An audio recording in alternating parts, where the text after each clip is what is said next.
Okay, let's do some standings real quick.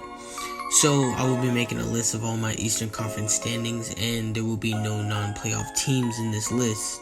So, with those standards set, let's get into this first team.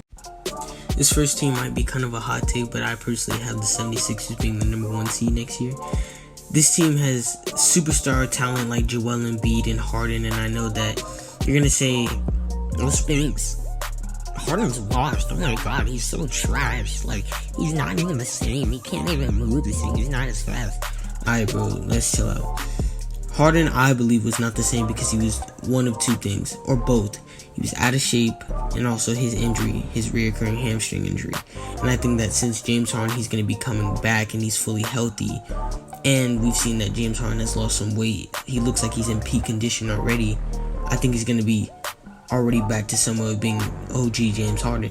So you're going to tell me you're going to have OG James Harden plus Joel Embiid, and then have a great surrounding core that consists of great players like Tyrese Maxey. He's going to take another step and develop this year because, he's a grinder and he puts in work. Tobias Harris, yes, he's going to have to take a backseat, but Tobias Harris is still a great spot-up shooter, and he's just a solid piece to have on the team. And let's not mention that this team just got better because they added pieces like PJ Tucker, who's an all-around player. He can defend, he can shoot, get you at the basket. He's okay at facilitating. So he's going to be perfect fit for this team because they never really had a great small forward or power forward playing defense. And then they have Matisse Thybulle, who's another player who doesn't provide much on offense, but he's clamps on the defensive end. You ain't getting past, bro. And they still have more pickups other than PJ. They also have players like Deontay Melton, Daniel House, and let's not forget about their biggest pickup other than PJ, which was Montrezl Harrell, who's probably going to come off the bench for them, but we've seen him come off the bench on the Clippers and be phenomenal for that team. And this is something that the 76ers struggled with. They never had a backup big, and now they're going to have a backup big that's going to be able to provide them excellent offense. So that's why I have this team number 1. They just have the star talent and depth to go along, plus with a young player like Tyrese Maxey. This team is going to be a great regular season team. Let's talk about my number 2 seed, the Brooklyn Nets. I believe that the Brooklyn Nets are going to be the number 2 seed because they added a great piece in Ben Simmons, who complements KD and Kyrie in a perfect way. They're not that great on defense, and Ben Simmons is a player who can literally guard 1 through 5, and he was in the defensive player of the year conversation a few years ago.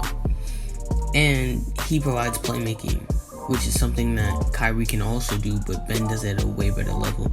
And Kyrie does something that Ben doesn't do as great, which is scoring. Because Ben doesn't have that jump shot in his bag, and he still never will. But this team also just got better. Like, they have more pieces. Like, they have Seth Curry now. Nicholas Claxton's developing and becoming a better big for the team. They have TJ Warren and Royce O'Neal, players that they just got. And they have returning players like Joe Harris, who got injured halfway through the year and he wasn't able to play. Patty Mills is back on the team. Only player that they really lost that's going to have an impact, in my opinion, is Bruce Brown, who's great for them in the playoffs. But they still have other pieces like Patty Mills, who's a great point guard in this league. And they have young players like Cam Thomas. And I think that this team is going to be perfectly fine. And they're going to figure it out. They're going to put more effort in on defense, and their offense is literally going to be unstoppable with Ben in that position because he's just a better fit. With James Harden, he was perfect, kind of, but he wasn't as good as a fit as I believe Ben Simmons is. So, this is my bold take, but they will be the number 2 seed, barring injuries. Now let's travel all the way to Milwaukee. I believe the Bucks are going to be what they've been for the past few years. Great. I just think that they're going to be a 3rd seed this year because they're not going to have the same Chris Middleton that they've had previous years. I think he's going to take a little more to start up this year and be the Chris Middleton that we're all accustomed to. But, Giannis still has pieces around him for him to keep that team afloat, like Drew Holiday, Grayson Allen, Bobby Portis, and Lopez. And just players like that are going to just be suitable for Giannis. And I believe that this team, they're going to peak in their chemistry because they've had years to develop with each other and know what each other likes, their hot spots, their zones that they'd like to get to. So I think that it's going to peak, and I believe that because, in my opinion, if Chris Middleton did get injured, I believe that this team would have went to the finals, and I also believe that they would have beat the Golden State Warriors. And I don't want to say they demolished them, but they'd win the series is what I want to get at. And I think that they're just going to peak in their chemistry this year, and they're going to get back to that level that they've been these past few years, which, again, just great. Now let's talk about the team that's had some trouble in paradise, the Boston Celtics. Let's get this out the way. We need to talk about this man, Ime, shagging some of these girls in the Boston Celtics organization on this Austin Powers. Yeah, baby! Yeah. I also have them ranked low because of injury. One of their most valuable players, Robert Williams, he just came off of a surgery and he's going to be recovering, and it's going to take him a while to get back on the court. And he was in a defensive player of the year conversation, so I feel like that's going to be a big loss for them until he gets back. And on top of them not having their coach, but I still think that they're going to be able to hold afloat because they've got new pieces on this team. They have Malcolm Brogdon, they got Gallinari, they drafted a rookie, J.D. Davidson, who has some potential if he could develop. They signed Blake Griffin, which I don't know how much they're going to play him, but he could get some solid minutes on this team, and I just believe that this team, they're just so good when they're healthy. So that's why I have them at the 4 seed. If none of these problems were here, they'd potentially be my number 1 or number 2 seed. Let's talk about an underrated team. Cleveland! This is for you! Let's get straight into it. Let's talk about their roster. This team, they started off with a great point guard in Darius Garland. We moved to the 2 they just acquired, Donovan Mitchell, that they got from the Utah Jazz in a blockbuster trade. We moved to the small 4, which is an undetermined who they're going to put in that position, but most likely they'll play Isaac Okoro for defense, which is something that is a worry for this team. But Isaac Okoro, I think, is clamps at the small 4 position, and he still has plenty of time to develop. We move to the 4. We have Evan Mobley, who looks like a generational talent on both sides of the floor. And he was the second runner-up to Rookie of the Year. And I believe him and Darius Garland having more chemistry is going to take another jump. And then we move to the center position. Jared Allen, somebody who's also an all-star. And he's kind of like the vet of this team. I just think that this starting 5 is phenomenal. And let's not get into their bench. They have a bench of Ricky Rubio, Karis LeVert, Kevin Love, Cedi Osman, and a bunch of other young players that just fill out this roster perfectly. I think that Kendrick Perkins might be right when he said that this is one of the best lineups and teams in general. As if you look at this team on paper, they're a great team. Their starting lineup has 4 potential all-stars in it.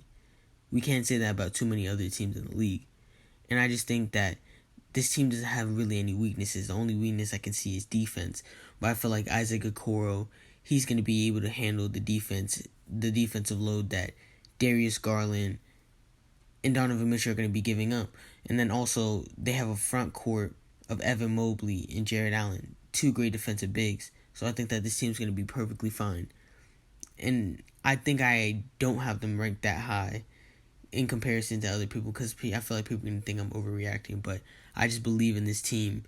And if we look at what they were doing before, Evan Mobley got injured last year, Jared Allen got injured last year, they were on pace to be a top 4 seed. This team was amazing.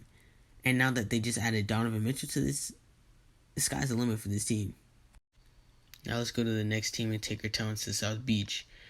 I have this team ranked lower than I believe others will because they lost a valuable, versatile defender in P.J. Tucker, but they still have a basis of a team of Jimmy Butler, Tyler Hero, Bam Adebayo, Kyle Lowry, and Victor Oladipo, which are great players on this team, but I don't see this team being higher than where I have them placed unless their rookie that they just drafted, Nikola Jovic, has a breakout season. He's automatically impacting this team.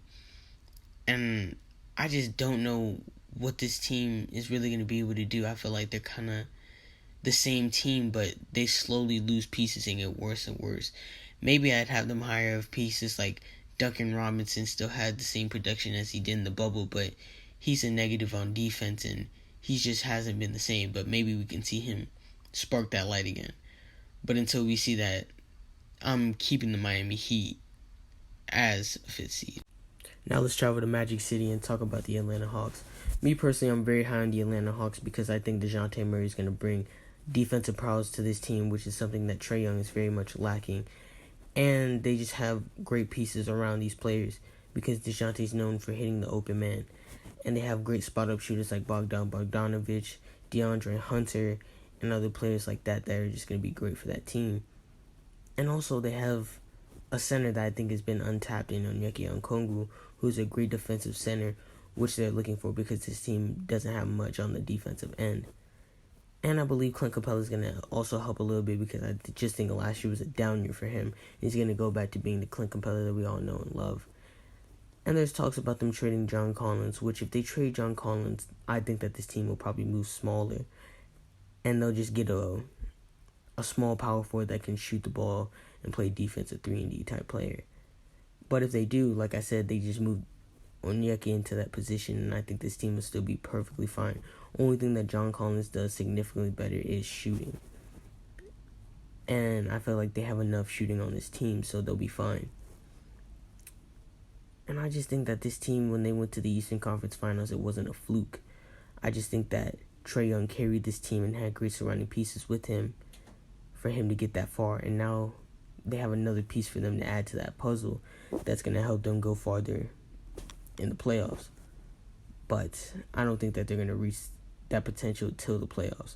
The regular season, they're going to have their struggles and doubts, but once they hit the playoffs, they're going to be a force to be reckoned with.